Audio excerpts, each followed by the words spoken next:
Assalamualaikum warahmatullahi wabarakatuh. Perkenalkan, nama saya Nur Alisa dari D3 Teknologi Laboratorium Medis kelas B tingkat 1. Pada kesempatan kali ini saya akan menjelaskan tentang anatomi fisiologi rongga mulut dan kelenjar saliva. Atap mulut dibentuk oleh platum, durum, dan mole. Di bagian posterior palatum, mole berakhir pada uvula. Lidah membentuk dasar mulut. Pada bagian paling posterior dari rongga mulut terletak tosil di antara kolumna anterior dan posterior. Mulut adalah rongga lonjong pada permulaan saluran pencernaan. Terdiri dari dua bagian. Mulut merupakan jalan masuk menuju sistem pencernaan dan berisi organ akseroid yang bersifat dalam proses awal pencernaan.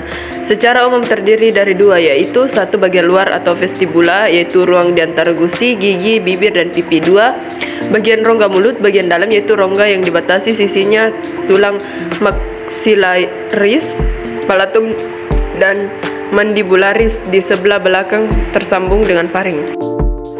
Bagian rongga mulut. Bagian gigi terdapat gigi anterior yang sangat kuat, yang luasnya memotong, dan gigi posterior yang tugasnya menggiling. Yang kedua, tulang alveolar. Cukup labil dan berfungsi sebagai sumber kalsium, siap pakai untuk mempertahankan kadar darah ion ini. Yang ketiga adalah gusi atau giginya, atau gingiva, yang merupakan bagian membran mukrosa yang terikat erat pada periosteum crista tulang alveolar. Yang keempat adalah ligamen periodontal, menahan gigi pada sakunya dan masih memungkinkan sedikit gerak. Yang terakhir adalah pulpa, yang memenuhi rongga gigi, berasal dari jaringan yang membentuk papila dentis selama perkembangan embrional.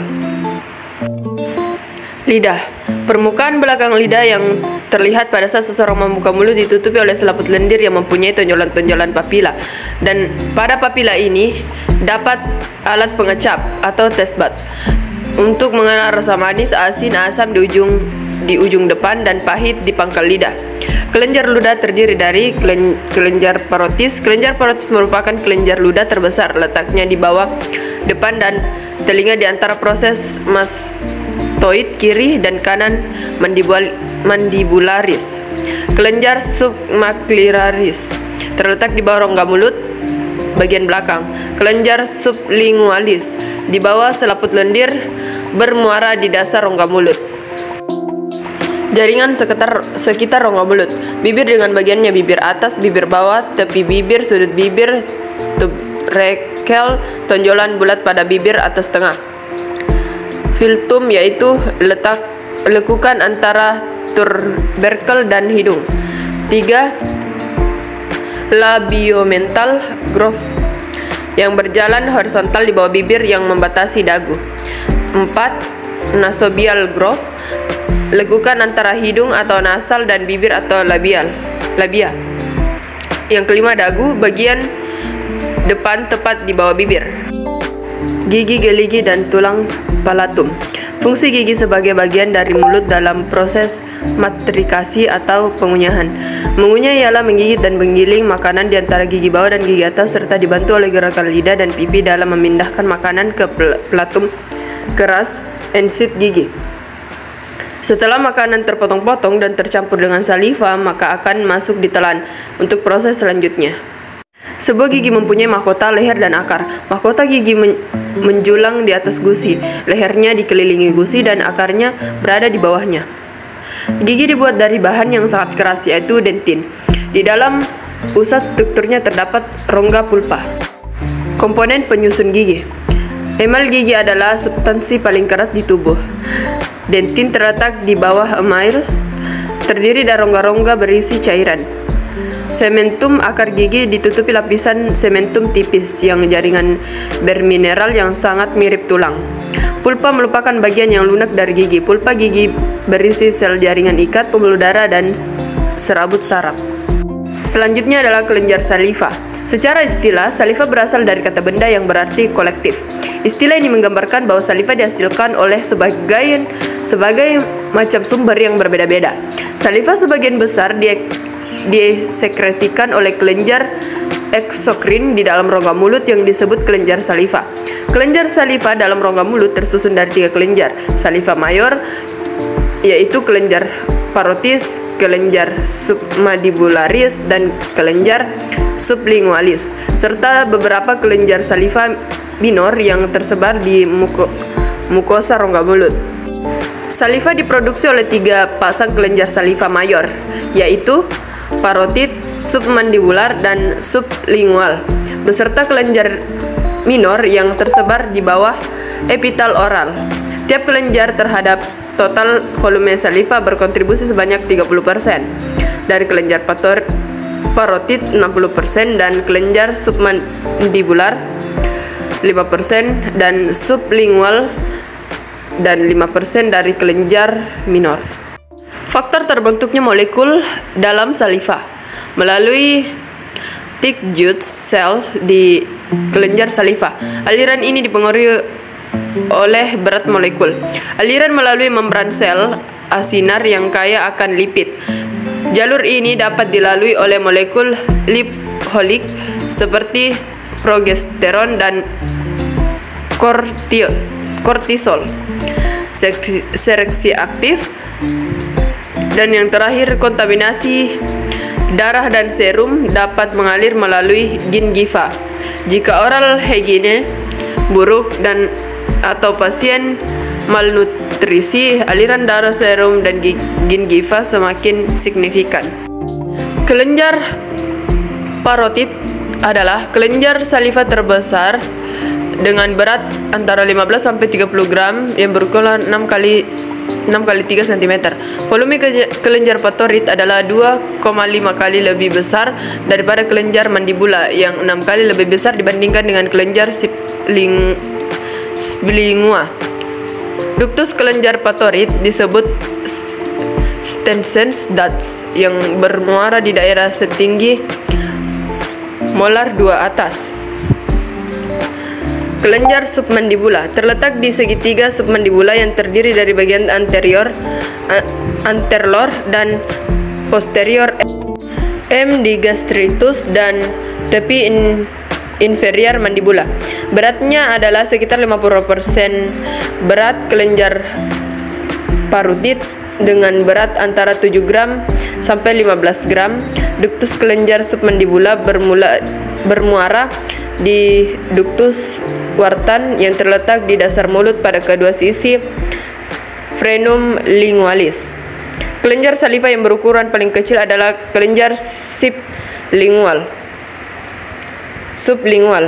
dengan berat antara 2 gram sampai 4 gram. Kelenjar sublingual terletak di dalam dasar mulut antara mandibula dan genioglus. Fungsi kelenjar saliva melicinkan dan memasai rongga mulut sehingga membantu proses mengunyah dan menelan makanan, mengontrol kenyamanan lidah dalam bergerak, membersihkan rongga mulut dari sisa-sisa makanan dan kuman, mempunyai aktivitas antibakteri dan sistem buffer,